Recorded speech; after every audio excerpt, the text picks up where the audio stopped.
আসসালামু আলাইকুম, কেমন আছো সবাই? আশা করছি ভালো আছো। আল্লাহ রহমতে আমিও ভালো আছি, আলহামদুলিল্লাহ। চলো আজকে মাছের মাথা দিয়ে বেগুন দিয়ে বানাই, কীভাবে বানাইলাম সেটাই তোমার লগে শেয়ার করলাম।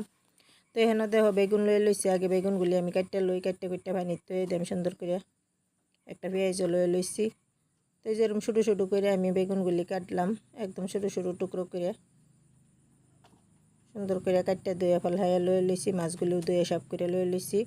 তো এখানে আমি যে কড়াই রেখে দিছি, কড়াইয়ের মধ্যে তেল দিয়ে গরম করে হাইরা পেঁয়াজ দিয়ে দিলাম। পেঁয়াজটা একটু ভাজা লইলাম।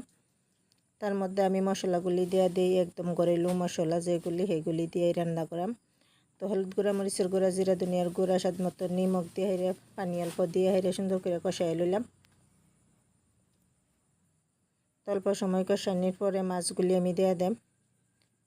তো এখানে দেখা হয় যে মাছের মাথা দিয়ে দিলাম আর দুইটা পেটির পিস দিয়ে দিলাম। বাস এগুলি দিয়ে বানাই বেগুন দিয়ে অল্প পানি দিয়ে সুন্দর করে কষাই লইতেছি।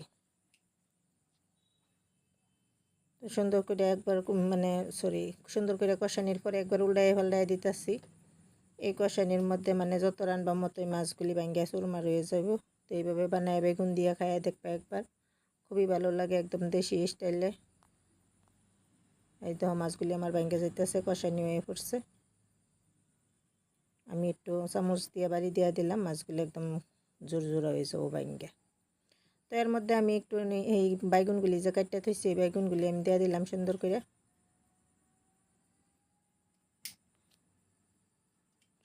বাইগুনগুলি দিয়ে একটু লাড়াচাড়া দিয়ে এইভাবে একটু কষাই লই আমি এই মশলার লগেই। বেগুনের তো এমনিও পানি উঠবো। তো এইভাবে একবার কষানি দেওয়া লইয়াম। এর মধ্যে আমি কাঁচামরিচগুলি দিয়ে দিলাম। অল্প সময় পরে এই যে দেখো কি সুন্দর করে পানি উঠে পড়ছে, কষানি হয়ে পড়ছে। আর একটু লাড়াচাড়া করে দিলাম। তো একটু সময় পরে এই যে কি সুন্দর হয়ে কষানি হয়ে পড়ছে। এখন আমি ফাইনাল পানিটা দিয়ে দিলাম।